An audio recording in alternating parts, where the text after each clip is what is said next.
Pag-uusapan natin kung anong dahilan na hindi nakapaglaro si Jimmy Butler laban sa Boston Celtics, at official ng nasa 76ers si Kyle Lowry at ang huli ay ang first NBA All-Star participant ni Victor Wembanyama.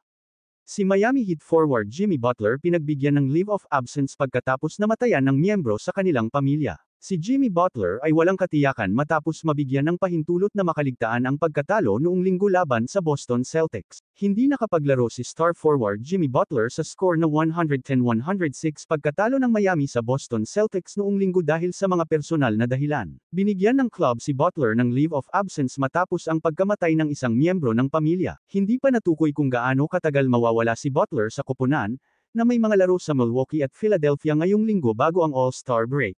Limitado ng mga pinsala ang 34 years old na si Butler, na nangunguna sa Heat sa pag-score ng 21 points kada laro, sa 37 na laro ngayong season. Samantala, pinangalanan si Victor Wembanyama na kalahok sa Kia Skills Challenge, may dalawang laro ang Spurs ngayong linggo bago tumungo ang number 1 pick sa Indianapolis para sa kanyang Rising Stars at All-Star Saturday Night debuts. Nakatakdang makipagtulungan si Wemb sa kapwa number 1 draft pick ng Orlando Magic na si Paolo Banchero at Timberwolves, Anthony Edwards para sa 2024 Kia Skills Challenge bilang bahagi ng State Farm All-Star Saturday Night. Ang team top picks ay sasabak sa Team Pacers, Tyrese Haliburton, Benedict Mathurin, Miles Turner, at Team All-Stars, Scottie Barnes, Tyrese Maxey, Trae Young, sa unang event ng gabi. Bago yun, lalahok si Wemb sa 2024 na Panini Rising Star sa Biyernes ng gabi USA time. Pinili ng NBA legend at honorary coach na si Pau Gasol si Wemb na unang overall sa Rising Stars draft noong Martes. Bumalik si Wembanyama sa Barclays Center sa unang pagkakataon mula nang mapili siya ng Spurs sa unang overall pick sa 2023 NBA draft noong Hunyo.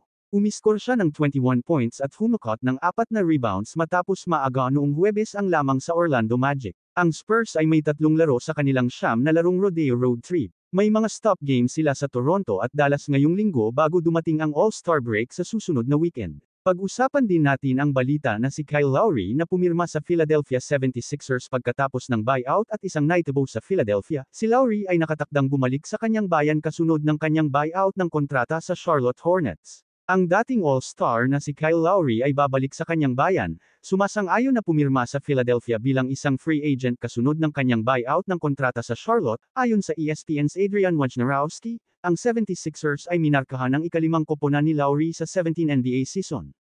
Nag-average si Lowry ng 14.4 points, at 6.2 assists sa loob ng span. Yun lang, salamat.